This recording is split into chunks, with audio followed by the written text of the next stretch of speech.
Pemirsa, dikenal sebagai couple goals di kalangan selebriti, nyatanya rumah tangga Arman Maulana dan Dewi Gita yang sudah berjalan 30 tahun rupanya sempat nyaris karam diterpa badai. Dalam podcast Ashanti, Dewi mengungkapkan fakta mengejutkan terkait sosok Arman yang selama dikenal sebagai suami setia dan family man. Nyatanya, Arman pernah melakukan kesalahan fatal. Lantas benarkah Dewi nyaris memilih berpisah dari Arman? Memaafkan atau harus saat itu apa yang terjadi sampai bisa bertahan tuh apa gitu? Ada kejadian terbesar itu di hidup saya di awal-awal pernikahan itu sebelum saya punya anak malah gitu kan. Jadi sebelum punya si kakak Naja oke. Itu di usia perkawinan saya yang hampir 10 tahun. Ya kan itu besar banget menurut aku. Tapi di situ adalah menjadi titik balik perjalanan religi aku, di situ aku dapetin gitu kan. Ya aku merinding. Karena di situ adalah alhamdulillahnya aku cuma ngadu sama Allah. Ya. Aku nggak ngadu sama orang tua karena aku nggak mau mereka sedih, ya kan. Yang aku alami itu benar-benar aku telan sendiri, aku nangis sendiri apa yang terjadi saat itu. Ingat banget tahun 2000 di saat aku belum hamil. Aku minta waktu 1 tahun. Minta waktu 1 tahunnya adalah berpikir gak mau di saat pisah pun gitu. Waktu saat itu nauzubillah min dzalika, kalau sekarang jangan. Waktu saat itu tuh jadi kalau pisah pun jangan ada dendam. Itu kan yang susah, yang ngikutin nggak bisa di batin kan, kita, emosi, di jiwa kita itu kan dendam. Aku nggak mau ada dendam di antara aku, di antara pasangan aku saat itu gitu kan. Yuk apa? Aku harus ngapain ya? Oh, di situ aku puasa, sholat, zikir itu cuma gitu aja tuh setahun. Terus jawabannya saat itu ya udah pisah, sempat tuh. Oke, ya udahlah, gitu ikhlas. Aku udah kayaknya. Oke, ya udah jalannya untuk sampai di sini kali jodoh gue sama dia. Terus udah gitu. Di saat justru aku ikhlas, di saat aku justru pasrah sama Allah. Terus si juragan tuh sempat ngomong ini, ya udah aku boleh kapan nih keluar dari rumah ini, gitu kan. Sempat ngomong kayak gitu.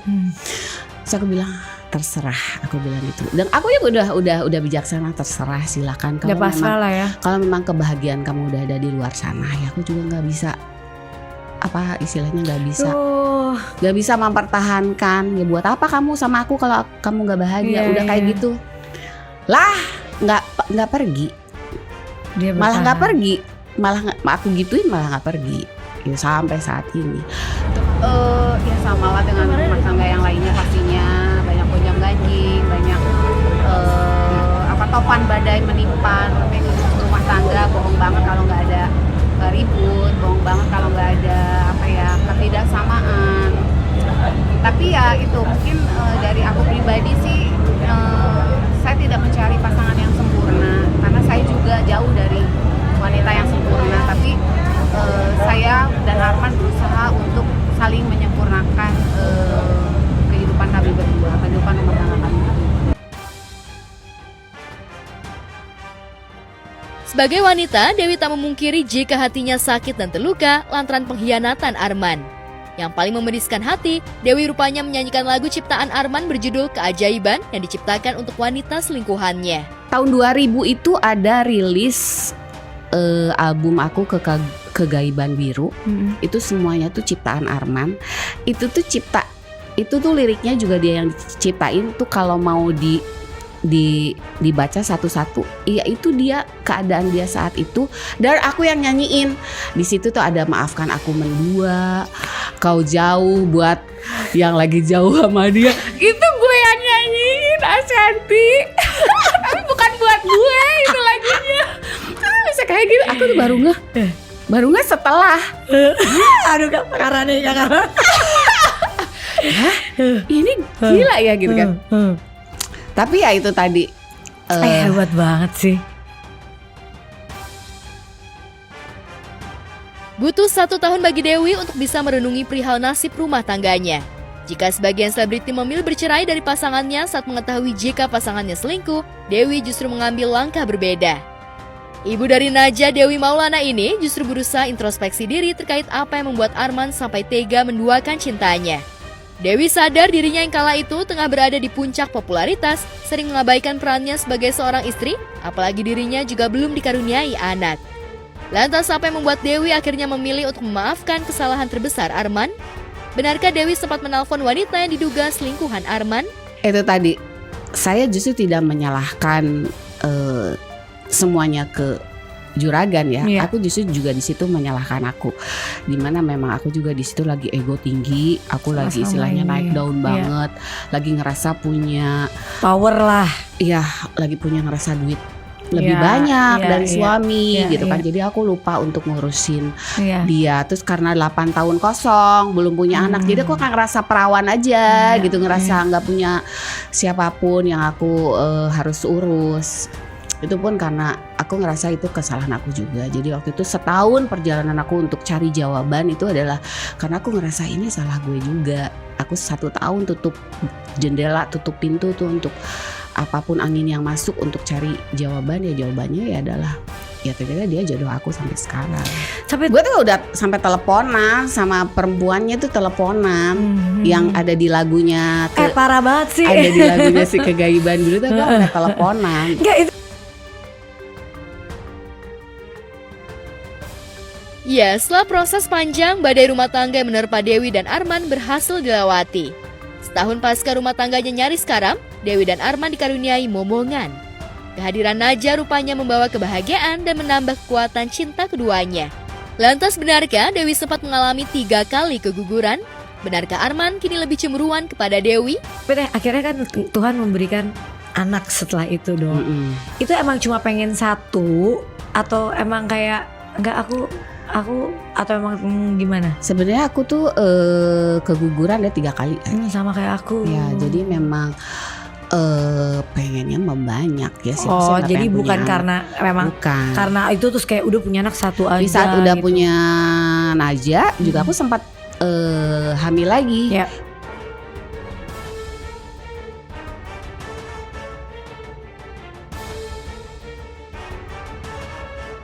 Sementara itu, rumah tangga Andi W. Bahtiar dan Rahma Bakar yang merupakan mertua Tasya Kamila rupanya tengah berada di tubir perceraian. Dalam akun Instagramnya, Andi W. Bahtiar mengungkapkan perihal perceraiannya dengan sang istri. Aku dalam proses pisah dengan istri aku, Siti Rahma, dan sudah pisah rumah selama 6 bulan. Penyebabnya pasti banyak orang sudah tahu. Andi Bahtiar sudah mengajukan gugatan cerai terhadap Siti Rahma di Pengadilan Agama Jakarta Selatan. Sayangnya pada sidang putusan yang digelar pada 21 September 2023 lalu, permohonan cerai Andi Bahtiar ditolak oleh majelis hakim. Untuk kasus ini adalah kasus cerai talak. Berarti laki-laki yang mengajukan. Dalam hal ini adalah Andi Wardana Bahtiar sebagai pemohon. Kalau kasus cerai talak itu adalah pemohon, kalau laki-laki yang mengajukan, sedangkan termohon adalah Siti Rahmah binti Abu Bakar. Perkara ini sudah diproses, sudah masuk dan sudah diputus kemarin di tanggal 21 September ya 2023. Permohonan pemohon untuk diberi izin agar dikabulkan gugatannya atau permohonannya untuk bercerai ditolak. Ya, lantaran perceraiannya ditolak majelis hakim, kabarnya baik pihak Andi maupun Rahma kemarin mengajukan banding. Namun hingga kini, pihak Pengadilan Agama Jakarta Selatan belum mengetahui siapa yang mengajukan banding dan memori banding seperti apa. Karena perkara oleh pemohon itu ditolak oleh majelis hakim, maka ada upaya banding, upaya hukum banding baru terdaftar hari kemarin. Memori bandingnya belum. Salah satu pihak yang mengupayakan banding.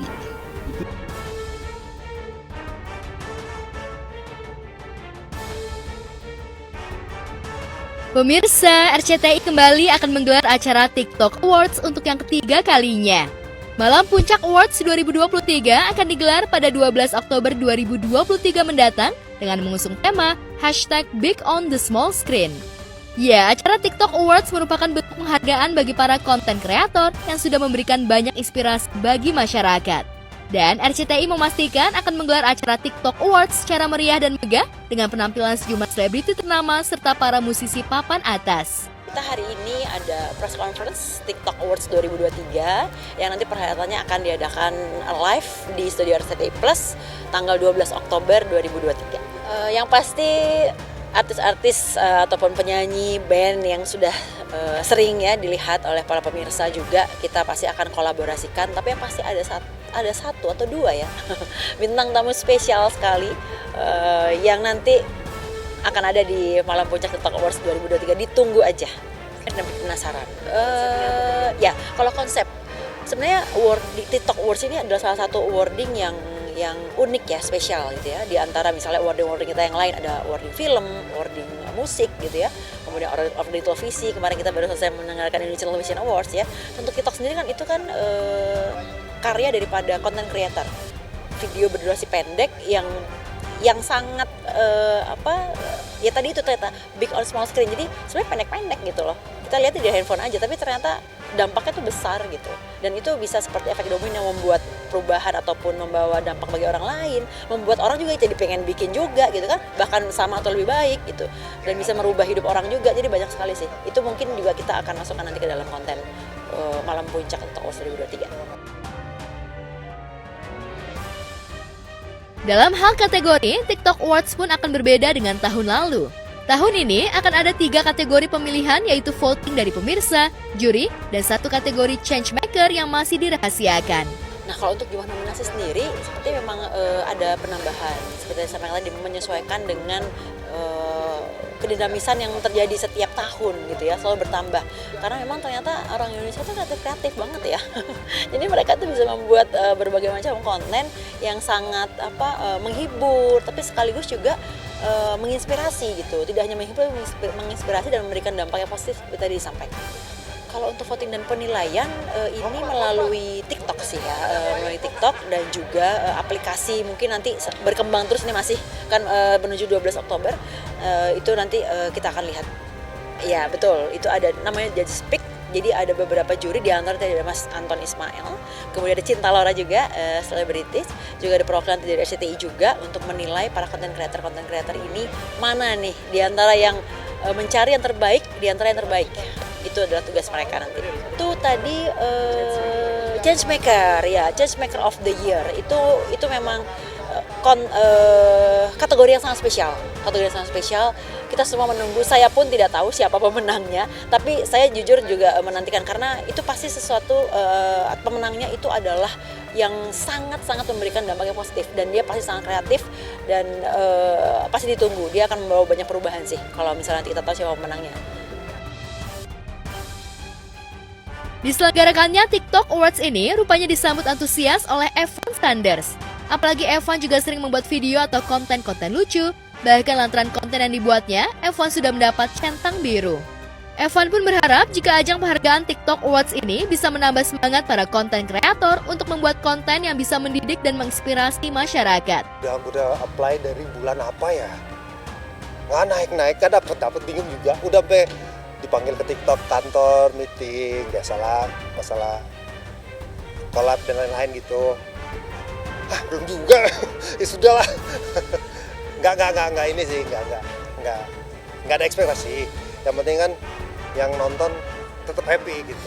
Kayak tadi gue udah bilang, baguslah paling tidak somehow bikin konten-konten kreator di luar sana jadi semangat gitu. Ternyata ada lahan yang mengapresiasi gitu, nggak hanya sekadar cari view atau nyari followers, tapi juga bisa jadi penyemangat lah gitu. Siapa tahu one day di tahun-tahun datang itu mereka bisa jadi masuk kategori.